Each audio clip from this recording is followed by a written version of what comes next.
Kejadian pasal 46 ayat 28 sampai pasal 48 ayat 22. Yakub menyuruh Yehuda berjalan lebih dahulu mendapatkan Yusuf, supaya Yusuf datang ke Goshen menemui ayahnya. Sementara itu sampailah mereka ke tanah Goshen. Lalu Yusuf memasang keretanya dan pergi ke Goshen, mendapatkan Israel ayahnya. Ketika ia bertemu dengan dia, dipeluknyalah leher ayahnya dan lama menangis pada bahunya. Berkatalah Israel kepada Yusuf, "Sekarang bolehlah aku mati, setelah aku melihat mukamu dan mengetahui bahwa engkau masih hidup." Kemudian berkatalah Yusuf kepada saudara-saudaranya dan kepada keluarga ayahnya itu, "Aku mau menghadap Firaun dan memberitahukan kepadanya, saudara-saudaraku dan keluarga ayahku yang tinggal di tanah Kanaan telah datang kepadaku. Orang-orang itu gembala kambing domba, sebab mereka itu pemelihara ternak dan kambing dombanya, lembu sapinya dan segala miliknya telah dibawa mereka. Apabila Firaun memanggil kamu dan bertanya, apakah pekerjaanmu?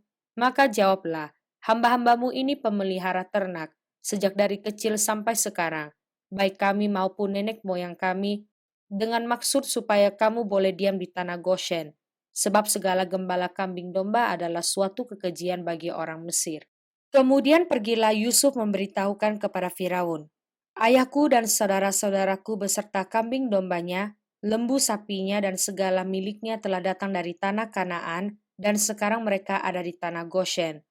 Dari antara saudara-saudaranya itu, dibawanya 5 orang menghadap Firaun. Firaun bertanya kepada saudara-saudara Yusuf, "Apakah pekerjaanmu?" Jawab mereka kepada Firaun, "Hamba-hambamu ini gembala domba, baik kami maupun nenek moyang kami." Lagi kata mereka kepada Firaun, "Kami datang untuk tinggal di negeri ini sebagai orang asing, sebab tidak ada lagi padang rumput untuk kumpulan ternak hamba-hambamu ini, karena hebat kelaparan itu di tanah Kanaan. Maka sekarang izinkanlah hamba-hambamu ini menetap di tanah Goshen."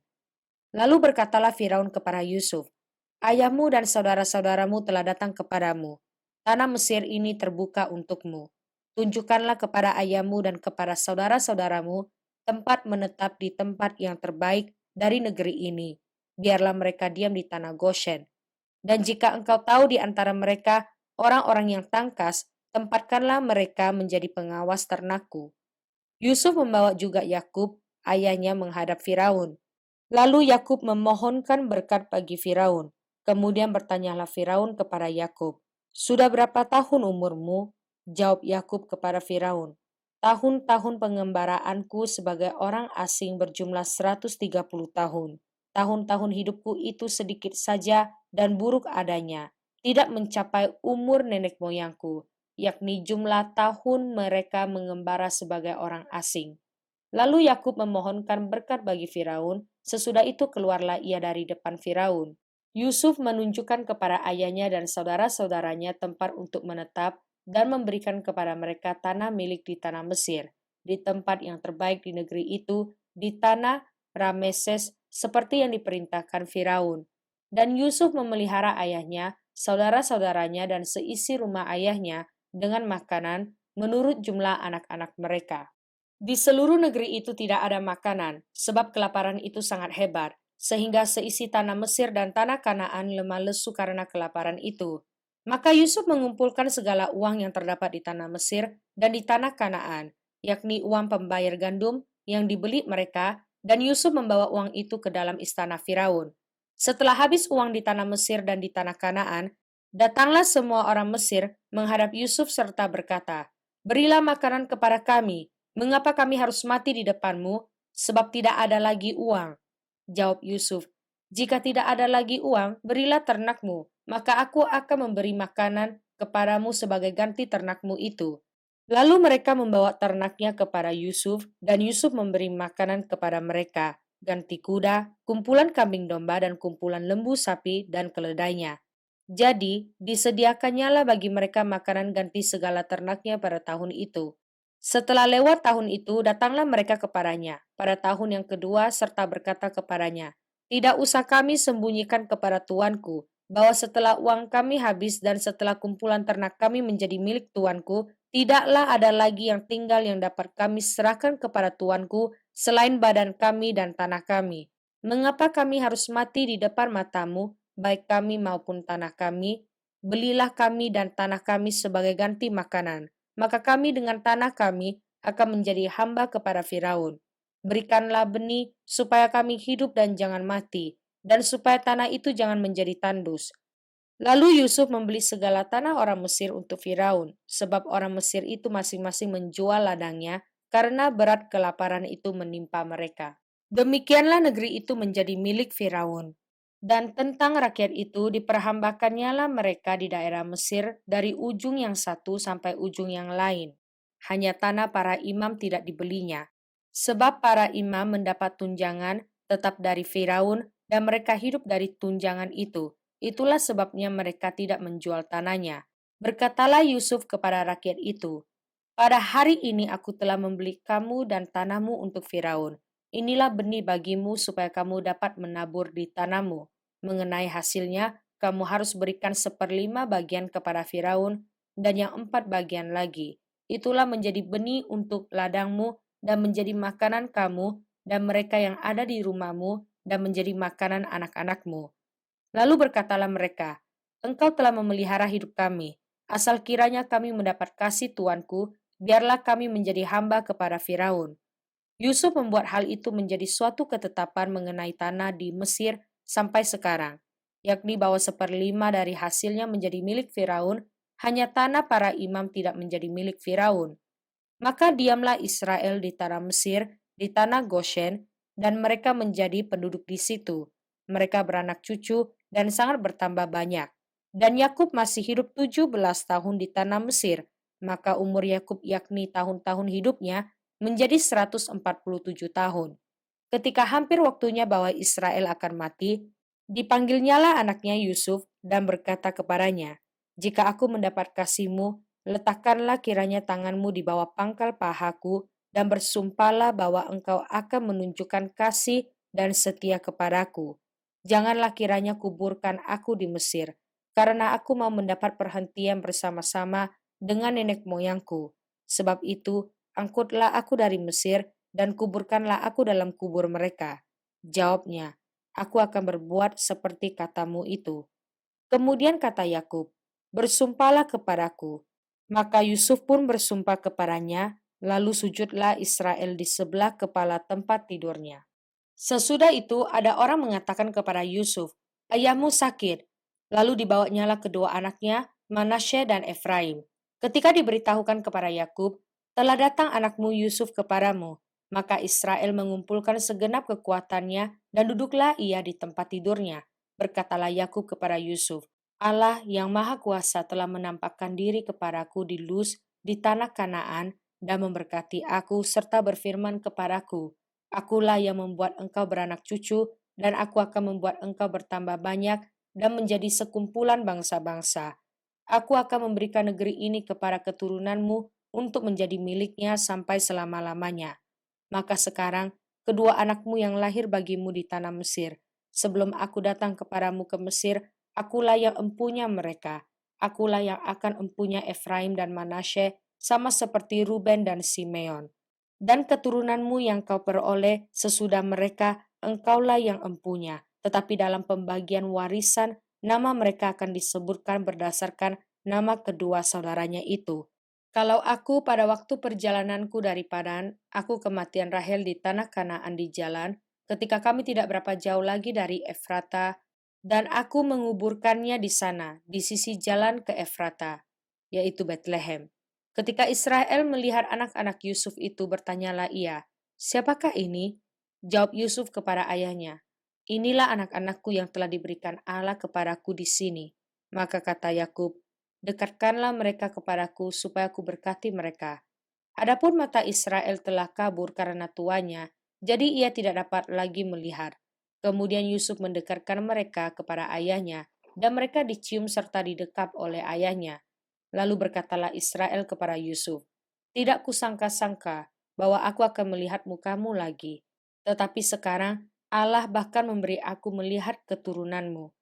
Lalu Yusuf menarik mereka dari antara lutut ayahnya, dan ia sujud dengan mukanya sampai ke tanah. Setelah itu Yusuf memegang mereka keduanya dengan tangan kanan, dipegangnya Efraim, yaitu di sebelah kiri Israel, dan dengan tangan kiri Manasye, yaitu di sebelah kanan Israel. Lalu didekatkannya mereka kepadanya. Tetapi Israel mengulurkan tangan kanannya dan meletakkannya di atas kepala Efraim. Walaupun ia bungsu dan tangan kirinya di atas kepala Manasye, jadi tangannya bersilang. Walaupun Manasye yang sulung. Sesudah itu diberkatinya Yusuf, katanya, "Nenekku dan ayahku Abraham dan Ishak telah hidup di hadapan Allah. Allah itu sebagai Allah yang telah menjadi gembalaku selama hidupku sampai sekarang, dan sebagai malaikat yang telah melepaskan aku dari segala bahaya, dialah kiranya yang memberkati orang-orang muda ini, sehingga namaku serta nama nenek dan bapakku, Abraham dan Ishak, termasyur oleh karena mereka, dan sehingga mereka bertambah-tambah menjadi jumlah yang besar di bumi." Ketika Yusuf melihat bahwa ayahnya meletakkan tangan kanannya di atas kepala Efraim, hal itu dipandangnya tidak baik. Lalu dipegangnya tangan ayahnya untuk memindahkan dari atas kepala Efraim ke atas kepala Manasye. Katanya kepada ayahnya, "Janganlah demikian, ayahku, sebab inilah yang sulung. Letakkanlah tangan kananmu ke atas kepalanya." Tetapi ayahnya menolak, katanya, "Aku tahu, anakku, aku tahu. Ia juga akan menjadi suatu bangsa, dan ia juga akan menjadi besar kuasanya. Walaupun begitu, adiknya akan lebih besar kuasanya daripadanya, dan keturunan adiknya itu akan menjadi sejumlah besar bangsa-bangsa." Lalu diberkatinya mereka pada waktu itu. Katanya, "Dengan menyebutkan namamu orang Israel akan memberkati. Demikian, Allah kiranya membuat engkau seperti Efraim dan seperti Manasye." Demikianlah didahulukannya Efraim daripada Manasye. Kemudian berkatalah Israel kepada Yusuf, "Tidak lama lagi aku akan mati, tetapi Allah akan menyertai kamu dan membawa kamu kembali ke negeri nenek moyangmu. Dan sekarang aku memberikan kepadamu sebagai kelebihanmu daripada saudara-saudaramu, suatu punggung gunung yang kurebut dengan pedang dan panahku dari tangan orang Amori." Mazmur pasal 16 ayat 7 sampai ayat 11. Aku memuji Tuhan yang telah memberi nasihat kepadaku. Ya, pada waktu malam hati nuraniku mengajari aku. Aku senantiasa memandang kepada Tuhan. Karena ia berdiri di sebelah kananku, aku tidak goyah. Sebab itu hatiku bersuka cita dan jiwaku bersorak-sorak. Bahkan tubuhku akan diam dengan tentram. Sebab engkau tidak menyerahkan aku ke dunia orang mati dan tidak membiarkan orang kudusmu melihat kebinasaan. Engkau memberitahukan kepadaku jalan kehidupan. Di hadapanmu ada sukacita berlimpah-limpah. Di tangan kananmu ada nikmat senantiasa. Amsal pasal 3 ayat 19 sampai ayat 20. Dengan hikmat Tuhan telah meletakkan dasar bumi, dengan pengertian ditetapkannya langit. Dengan pengetahuannya air samudera raya berpancaran dan awan menitikkan embun. Matius pasal 17 ayat 14 sampai pasal 18 ayat 9. Ketika Yesus dan murid-muridnya kembali kepada orang banyak itu, datanglah seorang mendapatkan Yesus dan menyembah. Katanya, "Tuhan, kasihanilah anakku. Ia sakit ayan dan sangat menderita. Ia sering jatuh ke dalam api dan juga sering ke dalam air. Aku sudah membawanya kepada murid-muridmu, tetapi mereka tidak dapat menyembuhkannya." Maka kata Yesus, "Hai kamu angkatan yang tidak percaya dan yang sesat, berapa lama lagi aku harus tinggal di antara kamu? Berapa lama lagi aku harus sabar terhadap kamu? Bawalah anak itu kemari." Dengan keras, Yesus menegur dia. Lalu keluarlah setan itu daripadanya, dan anak itu pun sembuh seketika itu juga.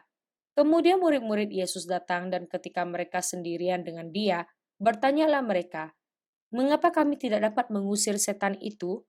Ia berkata kepada mereka, "Karena kamu kurang percaya, sebab aku berkata kepadamu, sesungguhnya sekiranya kamu mempunyai iman sebesar biji sesawi saja, kamu dapat berkata kepada gunung ini, pindah dari tempat ini ke sana. Maka gunung ini akan pindah dan tak akan ada yang mustahil bagimu." Jenis ini tidak dapat diusir kecuali dengan berdoa dan berpuasa. Pada waktu Yesus dan murid-muridnya bersama-sama di Galilea, ia berkata kepada mereka, "Anak manusia akan diserahkan ke dalam tangan manusia, dan mereka akan membunuh dia, dan pada hari ketiga ia akan dibangkitkan." Maka hati murid-muridnya itu pun sedih sekali. Yesus membayar bea untuk bait Allah. Ketika Yesus dan murid-muridnya tiba di Kapernaum, datanglah pemungut bea bait Allah kepada Petrus dan berkata, "Apakah gurumu tidak membayar bea 2 dirham itu?" Jawabnya, memang membayar. Dan ketika Petrus masuk rumah, Yesus mendahuluinya dengan pertanyaan, "Apakah pendapatmu, Simon? Dari siapakah raja-raja dunia ini memungut bea dan pajak? Dari rakyatnya atau dari orang asing?" Jawab Petrus, "Dari orang asing." Maka kata Yesus kepadanya, "Jadi bebaslah rakyatnya. Tetapi supaya jangan kita menjadi batu sandungan bagi mereka, pergilah memancing ke danau. Dan ikan pertama yang kau pancing, tangkaplah dan bukalah mulutnya. Maka engkau akan menemukan mata uang 4 dirham di dalamnya. Ambillah itu dan bayarkanlah kepada mereka, bagiku dan bagimu juga." Pada waktu itu datanglah murid-murid itu kepada Yesus dan bertanya, "Siapakah yang terbesar dalam kerajaan surga?" Maka Yesus memanggil seorang anak kecil dan menempatkannya di tengah-tengah mereka, lalu berkata, "Aku berkata kepadamu, sesungguhnya jika kamu tidak bertobat dan menjadi seperti anak kecil ini, kamu tidak akan masuk ke dalam kerajaan surga. Sedangkan barang siapa merendahkan diri dan menjadi seperti anak kecil ini, dialah yang terbesar dalam kerajaan surga. Dan barang siapa menyambut seorang anak seperti ini dalam namaku, ia menyambut aku. Tetapi barang siapa menyesatkan salah satu dari anak-anak kecil ini yang percaya kepadaku, lebih baik baginya jika sebuah batu kilangan diikatkan pada lehernya, lalu ia ditenggelamkan ke dalam laut. Celakalah dunia dengan segala penyesatannya. Memang penyesatan harus ada, tetapi celakalah orang yang mengadakannya. Jika tanganmu atau kakimu menyesatkan engkau, penggallah dan buanglah itu. Karena lebih baik bagimu masuk ke dalam hidup dengan tangan kudung atau timpang daripada dengan utuh kedua tangan dan kedua kakimu dicampakkan ke dalam api kekal. Dan jika matamu menyesatkan engkau, cungkilah dan buanglah itu. Karena lebih baik bagimu masuk ke dalam hidup dengan bermata satu daripada dicampakkan ke dalam api neraka dengan bermata dua.